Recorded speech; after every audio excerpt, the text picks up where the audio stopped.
mudane gudoomiye sidoo kale madaxweyne sida waxa uu sheegay oo xisbiyada guddiga ugu naanjabay in tallaabo sharci waafaqsan oo soo koriga ka qaadi doono digniinta madaxweyne sawarka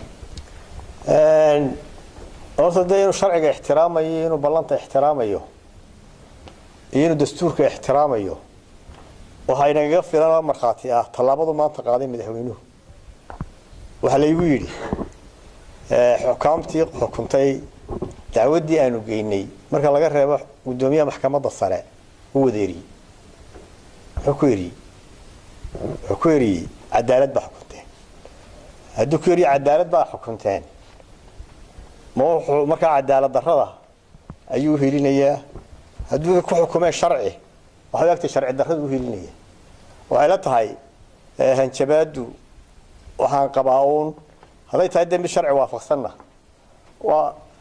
way noqon kartaa hanjabaad haddii aanan sharciga waafaqsanayna hanjabaad madhan bay noqon doontaa